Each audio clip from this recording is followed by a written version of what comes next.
चलिए आज का टॉपिक शुरू करते हैं। दो चर वाला रैखिक समीकरण युग्म, थर्ड चैप्टर के बारे में। आपकी एनसीईआरटी में ये थर्ड चैप्टर है। इसके बारे में मुझे बच्चों ने बोला कि मैम इसके ऊपर आप अब वीडियो बना दीजिए, ठीक है। तो इसके एमसीक्यू देखने से पहले इसकी कुछ बेसिक चीजें हैं जिसके बारे में पता होना चाहिए, राइट। छोटी छोटी चीजें हैं जिनको हम एक बार रिकॉल कर लेते हैं, फिर उसके बाद इस पे बेस्ड हम एमसीक्यू क्वेश्चंस करेंगे, ओके। तो दो चर वाले रैखिक समीकरण की बात हो रही है, तो फटाफट से दो चर लिख लेते हैं। स्टैंडर्ड फॉर्म होता है ये b1y plus c1 equals to 0, a2x plus b2y plus c2 equals to 0, right. ये आपके दो चर हैं, दो समीकरण दिए गए हैं, दो चर वाले, एक x है एक y है, दो चर है और रैखिक समीकरण है। मैं ज्यादा डेप्थ में नहीं जा रही, आई होप आपको ये पता है मैंने क्या लिखा है, राइट। अब दो तरीके होते हैं जिससे हम इसके साथ काम कर सकते हैं। कौन कौन से तरीके होते हैं देख लेते हैं। सबसे पहले ग्राफ की बात करते हैं। तो ग्राफ पर मान लीजिए ये एक मेरा ग्राफ है और मुझे दो रेखाएं दी हैं कि आप उससे ग्राफ बनाओ। मैंने ग्राफ बनाया और मेरा ग्राफ ऐसा आया, एक रेखा ये हो गई और एक रेखा ये हो गई, ठीक है। ये फर्स्ट और ये सेकेंड, इन दोनों ने मिलकर इस समीकरण इन दोनों ने मिलकर एक दूसरे को एक बिंदु पर काटा, एक सिंगल बिंदु पर काट रहा है। तो ऐसी रेखाएं कौन सी रेखाएं कहलाती हैं आप लोगों को पता होगा। जब एक दूसरे को जब रेखा काटती है तो उसको हम बोलते हैं प्रतिच्छेदी। क्या बोलते हैं? प्रतिच्छेदी रेखाएं। क्या बोलते हैं? प्रतिच्छेदी रेखाएं। प्रतिच्छेदी रेखाएं, ओके। इसको हम कौन सी रेखा बोलेंगे? प्रतिच्छेदी रेखाएं। इन दोनों ने एक दूसरे को कितने बिंदुओं पर टच किया या काटा? कितने पॉइंट्स पर? सिंगल पॉइंट पर, एक पॉइंट पर। तो इसके हल कितने होंगे? एक हल। क्लियर है? तो प्रतिच्छेदी रेखा होगी तो उसके हल कितने होंगे? केवल एक हल होंगे, ठीक है। उसका एक हल आ गया। अब मान लीजिए मैंने ग्राफ बनाया दोबारा से। मान लीजिए ये मेरा ग्राफ है और मैंने रेखाएं बनाई, एक ये आ गई और दूसरी ये आ गई समांतर। कौन सी आ गई? समांतर रेखा आ गई, समांतर, राइट। समांतर रेखाएं आ गई। एक दूसरे को कहीं पर इन्होंने टच किया, एक दूसरे को कहीं पर कट किया, तो इसका कोई हल होगा? क्योंकि मैंने यहाँ बताया था अगर एक बिंदु पर ये दोनों एक दूसरे को कट कर रही हैं तो इसके कितने हल होंगे? एक हल होंगे। इन दोनों ने तो एक दूसरे को कहीं पर भी कट नहीं करा, तो इसका कोई हल होगा? नहीं। तो इसका कोई हल नहीं। क्लियर है? तो वो कौन सी रेखाएं होती हैं जिसमें कोई भी हल नहीं होता? तो वो कौन सी रेखा होती है? समांतर रेखा होती है, ठीक है। वो कौन सी रेखा होती है जिसमें केवल एक हल होता है? केवल एक हल किस में होता है? प्रतिच्छेदी रेखा में होता है। क्लियर है? तीसरा केस होता है, मान लीजिए मैंने ये ग्राफ बनाया और एक रेखा ऐसे आई और दूसरी रेखा बिल्कुल इसी के ऊपर आ गई, इसी के ऊपर, एक के ऊपर एक आ गई। तो एक बात बताओ, ये दोनों रेखाएं एक दूसरे पर क्या हर एक बिंदु पर मिल रही होगी? हर एक पॉइंट पर मिलती चली जाएगी। तो इसके हल कितने होंगे? कितने बिंदुओं पे मिल रही है? ये अनेक हल पे मिल रही है, अनेक बिंदुओं पे मिल रही है, तो इसके हल भी कितने होंगे? अनेक हल। समझ आया या नहीं आया? अनंत या अनगिनत आप कुछ भी बोल सकते हैं। हल क्यों? क्योंकि ये एक दूसरे को बहुत सारे बिंदुओं पर, अनेक बिंदुओं पर, हर एक बिंदुओं पर टच कर रही है। तो इसके कितने हल होंगे? अनंत या अनेक हल या अनगिनत हल। क्लियर है? और ऐसी रेखाओं को हम कौन सी रेखा बोलते हैं? संपाती।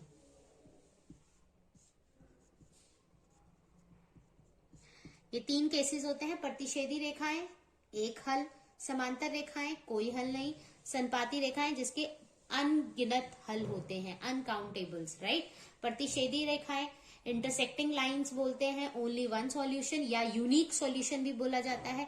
समांतर रेखाएं यानी कि पैरेलल लाइंस की बात की जाती है, नो सॉल्यूशंस। संपाती यानी कि कोइंसिडेंट्स लाइन को बोला जाता है और इसके अनकाउंटेबल्स सॉल्यूशंस होते हैं। क्लियर है ये बात? इतनी बात समझ आ गई सब बच्चों को? चलिए, अभी हमने इनको सॉल्व करने का मेथड किससे सीखा था? ग्राफ से देखा था। अब देख लेते हैं पहला केस था हमारा प्रतिच्छेदी रेखा।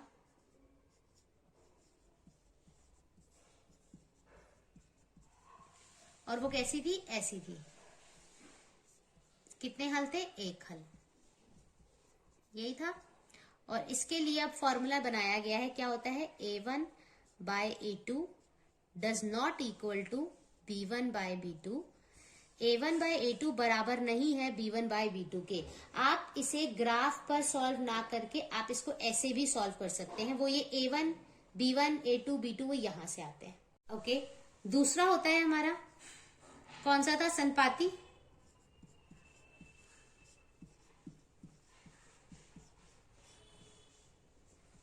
संपाती रेखा है जो एक के ऊपर दूसरी रेखा आ जाती है, उसके अंदर कितने हल होते हैं, अनगिनत अनंत हल होते हैं, अनंत अनेक हल।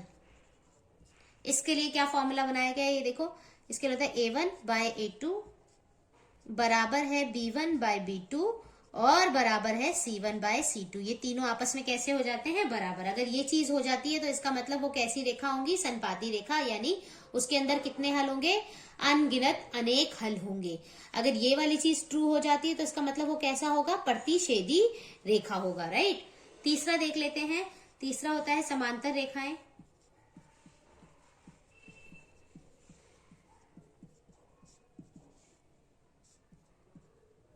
जो एक दूसरे को कभी भी नहीं काटती। तो इसके लिए फॉर्मूला, इसके कितने हल होते हैं, इसके अंदर कोई भी हल नहीं होता क्योंकि कभी कहीं टच ही नहीं करा एक दूसरे को, कोई हल नहीं। तो इसके लिए क्या फॉर्मूला होता है, देखो A1 बाय A2 बराबर है B1 बाय B2 बराबर नहीं है C1 बाय C2। ये दोनों तो बराबर होते हैं, ये तीसरा बराबर नहीं होता। तो ये वाला कौन सा मेथड होता है, ये कौन सा होता है, समांतर रेखाओं के लिए हम इसे यूज करते हैं, ठीक है। क्लियर है ये बात। इसके बाद एक वर्ड आता है, एक वर्ड आता है संगत असंगत, संगत और असंगत, ठीक है। संगत का मतलब होता है जिसके पास अपना हल होता है। अगर मैं कह दूं कि दो समीकरण है, इनको आपने सॉल्व करा और इसका कोई ना कोई हल है, इन दोनों को सॉल्व करने के बाद कोई ना कोई हल आया है, तो इसका मतलब ये क्या होगा, संगत होगा। क्या होगा ये, संगत। अगर मैं कहूं नहीं, इनको मैंने सॉल्व करा और इसका कोई हल नहीं आया, तो वो क्या कहलाएगा, असंगत। जब कोई हल नहीं होता, कोई हल नहीं होता, तो वो क्या कहलाता है, असंगत। अगर हल होता है तो उसे क्या कहते हैं, संगत। तो अब मैं आई प्रतिच्छेदी रेखा पे। प्रतिच्छेदी रेखा के पास हल है, तो क्या ये संगत होगा या असंगत होगा। अगर मेरे दो समीकरण को सॉल्व करने पर प्रतिच्छेदी रेखाएं आ रहा है तो वो संगत होगा या असंगत होगा, क्या हो जाएगा, वो संगत हो जाएगा क्योंकि उसके पास हल है। अब संपाती रेखा पे आए, क्या इसके पास भी हल होते हैं, हाँ इसके पास तो अनगिनत हल होते हैं, तो क्या ये भी संगत होगा, हाँ ये भी संगत होगा। अब आया हम समांतर रेखाओं पे। समांतर रेखा के पास कोई हल होता है क्या, नहीं, उसके पास तो कोई हल ही नहीं होता, तो क्या ये संगत होगा, नहीं, समांतर रेखा कौन सा होगा, असंगत होगा। ये टॉपिक जो मैंने अभी अभी बताया है, ये basic concept, this is very very important. अगर किसी बच्चे ने इसको भी अच्छे से समझ लिया तो इसका मतलब ये टॉपिक वो बहुत आराम से कर सकता है।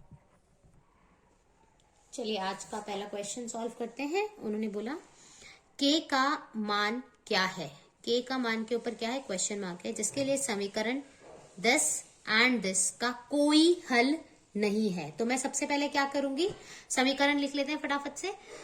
x plus 2y equals to 3, 5x plus ky equals to 7। Okay, अभी मैंने जो 2 मिनट पहले जो समझाया था उसमें मैंने ऐसे लिखा हुआ था समीकरण, a1x b1y plus c1 equals to 0, और दूसरा था a2x plus b2y plus c2 equals to 0, right. सारे फ्रेंड्स एक तरफ थे, तो हम क्या करेंगे, यहां पर भी सारे दोस्तों को कहेंगे एक तरफ आ जाइए। तो इस समीकरण को मैं लिखूंगी x प्लस 2y, ये प्लस का है, इधर जाएगा तो माइनस का 3 इक्वल्स टू 0, एंड इधर 5x plus ky minus 7 equals to 0। देखो पहला क्वेश्चन है, थोड़ा ध्यान से डिटेल में समझेंगे, बाद में तो आप ऑब्वियसली एमसीक्यू क्वेश्चन है तो आप फटाफट सॉल्व करेंगे। वो तब होता है जब आपको कमांड बन जाती है, जब आपको अच्छे से आ जाता है, तो इसीलिए पहले थोड़ा स्लो होकर काम करेंगे, ठीक है।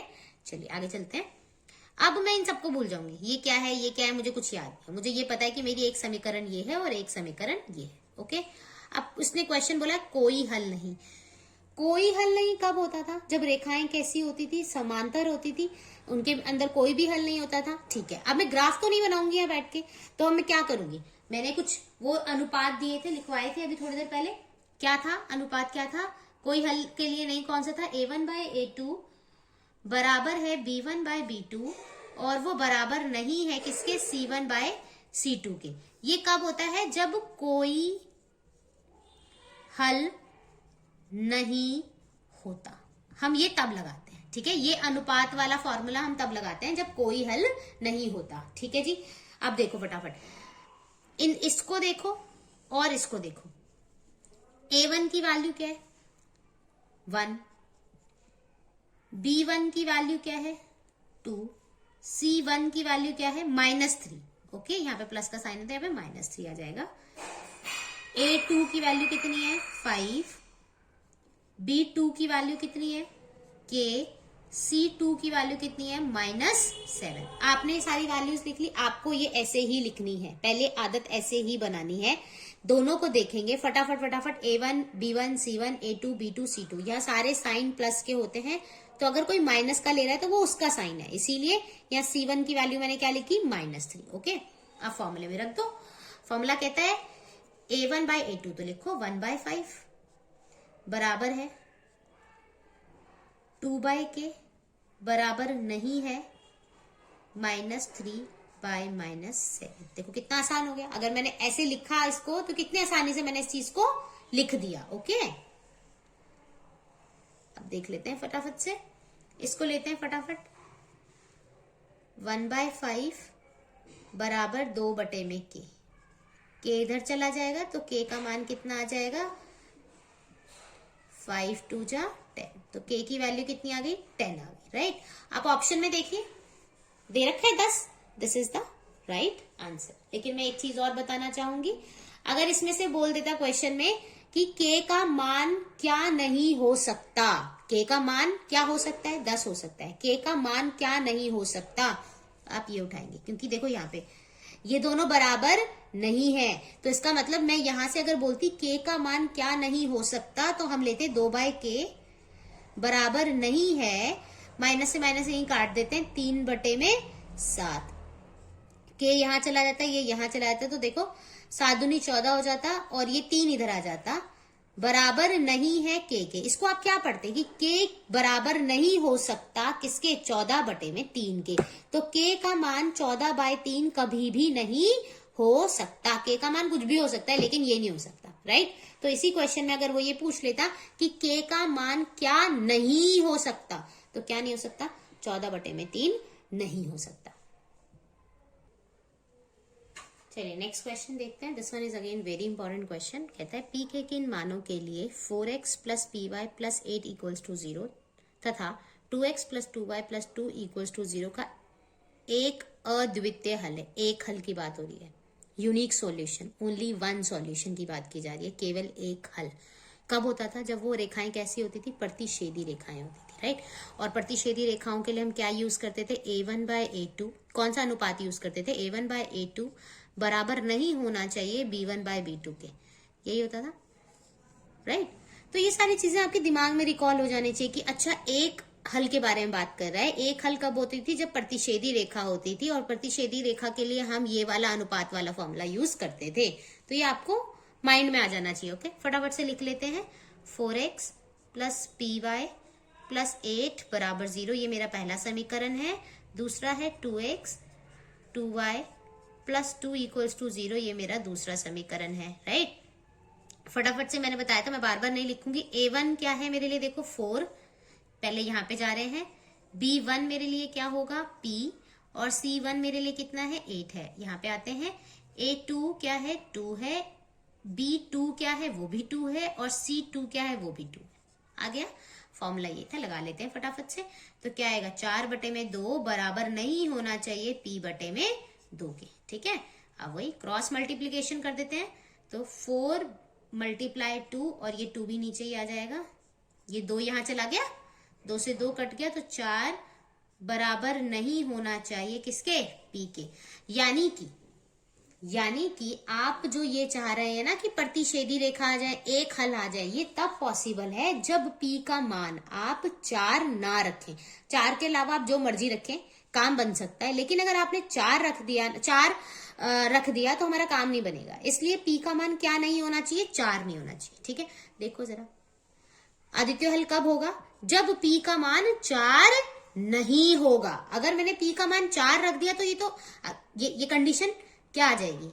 अगर मान लो P की वैल्यू 4 आ गई, P की वैल्यू मान लीजिए 4 आ गई, रखो देखो कहाँ है, 4x प्लस में 4y प्लस 8 बराबर 0, और ये हो जाएगा 2x 2y प्लस 2 बराबर 0। अच्छा, इसमें वैल्यू रखें तो 4/2, 4/2।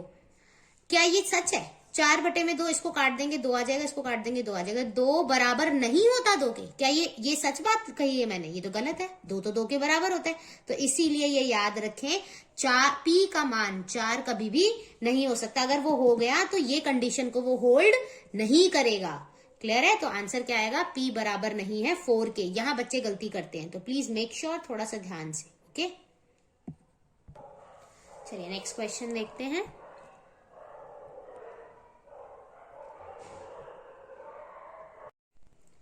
चलिए नेक्स्ट क्वेश्चन देखते हैं। K का मान क्या है जिसके लिए समीकरण 3x minus Y plus 8 equals to 0 तथा 6x plus ky equals to minus 16 संपाती रेखाओं को व्यक्त करते हैं। संपाती रेखा की बात की जा रही है। फटाफट से समीकरण लिखते हैं हम।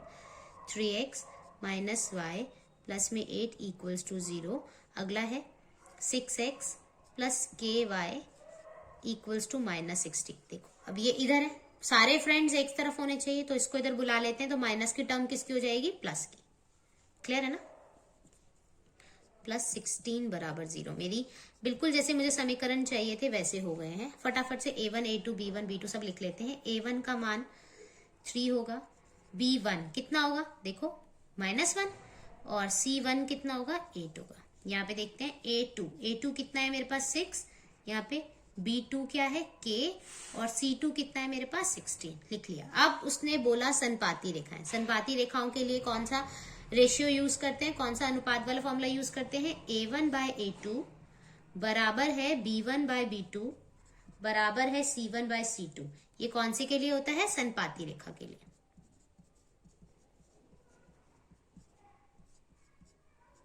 ठीक है, तो देखो फटाफट वैल्यू रखते हैं यहां से 3/6। अगर ऐसे लिखेंगे ना तो यहां पर काम करना बहुत आसान होता है, यहाँ गलतियां नहीं होती हैं बिल्कुल भी। -1/k और 8/16। देखो जो जो कट रहा है ऊपर नीचे, 3 1 जा 3 और ये भी कट गया, 8 1 जा 8 2 जा, ठीक है ये भी कट गया। क्या आ गया 1/2 बराबर है -1/k बराबर है 1/2k। ये आ गया। सॉल्व कर लेते हैं फटाफट से। दो पेयर लेंगे, किसी को भी ले लो, आपकी मर्जी, आप किसी को भी लेकर काम कर सकते हैं। 1/2 इक्वल टू -1/k भेज देते हैं, तो ये के ऊपर आ जाएगा, 2 इधर चला जाएगा, तो -2। के का मान कितना आ गया, -2। अच्छा, किसी का मन कर रहा है मैम यहाँ से काम करें तो यहाँ से कर लेते हैं। -1/k बराबर है 1/2k, क्रॉस मल्टीप्लाई, तो 2 ऊपर आ जाएगा और k उधर चला जाएगा। आंसर सेम रहेगा, आंसर में कोई चेंजेस नहीं आएंगे। तो k का मान कितना आ गया आपके पास, -2। बहुत आसान है, थोड़ा सा दिमाग लगाकर लॉजिकली काम करने की जरूरत है। चलिए नेक्स्ट क्वेश्चन देख लेते हैं। k के किस मान के लिए समीकरण युग्म दिस एंड दिस का अद्वितीय हल होगा। अद्वितीय हल का मतलब होता है एक हल की बात कर रहा है। अद्वितीय हल को आप ये मत कहना कि 2 हल की बात करिए। अद्वितीय हल का मतलब होता है केवल एक हल, only one solution, that is intersecting line, यानी कि प्रतिच्छेदी रेखा। ठीक है, क्या होता था उसका अनुपात, यहाँ लिख लेते हैं A1/A2। अगर आपको ये याद नहीं है ना तो पहले इसको याद करें, अदरवाइज तो ये चैप्टर आपके हाथों से चला जाएगा। ठीक है, A1/A2 बराबर नहीं है B1/B2 के, मुझे इसके साथ काम करना है। चलिए फटाफट से अपने समीकरण लिख लेते हैं। x प्लस में 2y -5 बराबर 0, 3x प्लस में ky -15 बराबर 0। ये मेरा पहला समीकरण, ये मेरा दूसरा समीकरण। सारे फ्रेंड एक तरफ चाहिए थे, हाँ इसमें भी है इसमें भी है। चलिए A1 A2 वैल्यू लिख लेते हैं। A1 की वैल्यू कितनी है 1, B1 की कितनी है 2, C1 की कितनी है -5, A2 की वैल्यू कितनी है 3, B2 की वैल्यू कितनी है k, C2 की वैल्यू कितनी है, -15। ये अनुपात यूज करना था हमें, ठीक है। तो 1/3 बराबर नहीं है 2/k के, ओके। क्रॉस मल्टीप्लीकेशन, तो 2 और 3 जा 2 3 जा कितना हो जाता है 6। k की वैल्यू किसके बराबर नहीं हो सकती, 6 के बराबर नहीं हो सकती। k की वैल्यू किसके बराबर नहीं हो सकती, 6 के बराबर नहीं हो सकती। तो आंसर ही आ गया 6। आई होप मुझे एक्सप्लेन करने की जरूरत नहीं है, हमने सेम ऐसा क्वेश्चन एक p की वैल्यू के लिए भी सॉल्व किया था।